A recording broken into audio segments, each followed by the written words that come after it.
My education YouTube channel पर आपका स्वागत है। आज हम प्रश्नावली 4.1 का दूसरा प्रश्न, निम्नलिखित स्थितियों को द्विघात समीकरण के रूप में निरूपित कीजिए। यानी हमें जो प्रश्न दे रखा है उसमें द्विघात समीकरण बनाना है, हल नहीं करना है, सिर्फ द्विघात समीकरण के रूप में निरूपित करना है, व्यक्त करना है।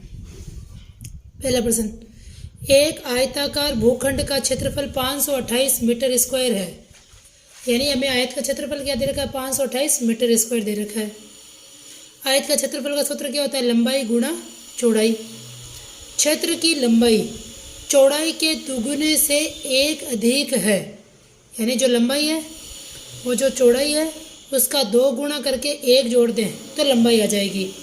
हमें भूखंड की लंबाई और चौड़ाई ज्ञात करनी है।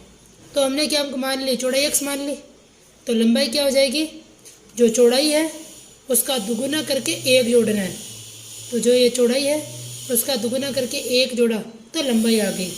अब आयत का क्षेत्रफल का सूत्र क्या होता है, लंबाई गुणा चौड़ाई। और प्रश्न में हमें उत्तर क्या दे रखा है, 528।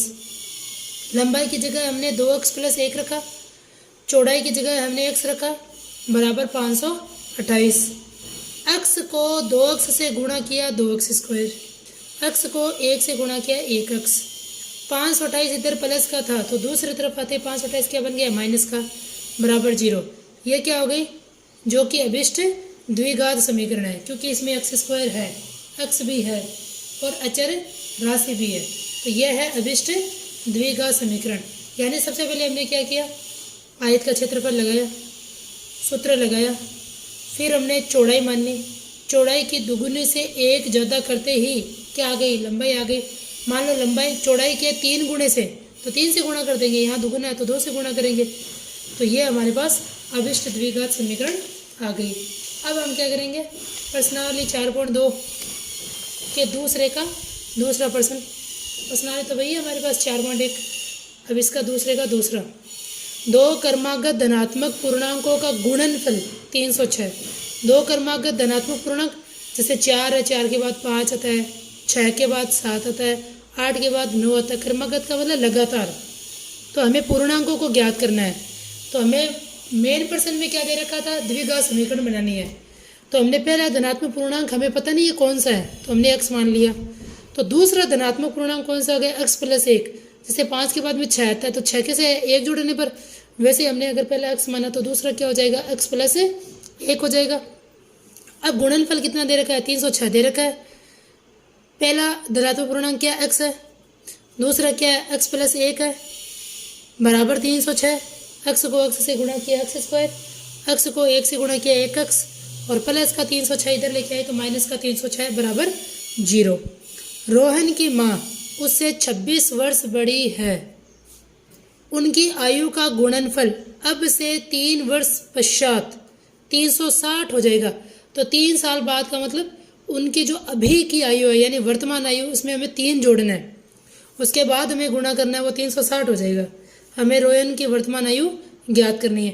तो हमें रोहन की आयु भी पता नहीं है, उसकी माँ की आयु की भी पता नहीं। इतना पता है कि रोहन की माँ उससे कितनी वर्ष बड़ी है, 26 साल बड़ी है। तो जैसे हमने रोहन की आयु मान ली x, तो माँ की आयु कितनी हो जाएगी, x + 26, क्योंकि माँ 26 साल बड़ी है, तो x + 26। अब हमें दे रखा 3 वर्ष पश्चात उनका गुणनफल कितना है, 360। तो 3 वर्ष बाद रोहन की आयु क्या हो जाएगी, रोहन की आयु x है तो 3 साल बाद x + 3।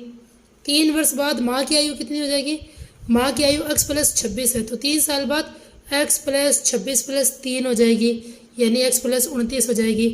अब गुणनफल हमें कितना दे रखा है, प्रश्न में 360 दे रखा है, तो गुणनफल का मतलब बीच में हम गुणा करेंगे। तो x + 3 गुणा x + 29 बराबर 360। x को x से गुणा किया x², x को 29 से गुणा किया 29x, 3 को x से गुणा किया 3x, 3 को 29 से गुणा किया 29 से कम 29, 29 दूना 58, 29 87 हो गया, बराबर 360। 29 में 3x जोड़ा, 29x और 3x 32x हो गए, ये प्लस का 87 है। 360 इधर आया तो माइनस का 360 बराबर 0। यह है x², 32x, 360 माइनस का है, प्लस का 87 है, घटाने पर माइनस का 273, क्योंकि माइनस की संख्या बड़ी इसलिए माइनस का 273 बराबर 0। यह द्विघात समीकरण आ गई। क्योंकि इसमें एक्स स्क्वायर है। हमें प्रश्न में द्विघात समीकरण ही बनानी थी।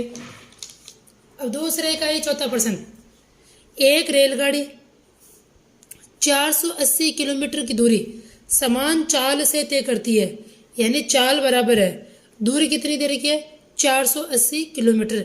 यदि इसकी चाल 8 किलोमीटर प्रति घंटा कम होती, यानी चाल को हम जैसे मान लो पहले हमें चाल अक्स माननी, अब हम चाल को 8 किलोमीटर कम कर देंगे, यानी x माइनस 8, तो वह उसी दूरी को रेलगाड़ी तय करने में 3 घंटे अधिक लेती है।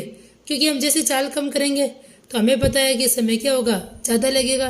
तो दोनों का अंतर कितना है, 3 घंटे दे रखा है हमें।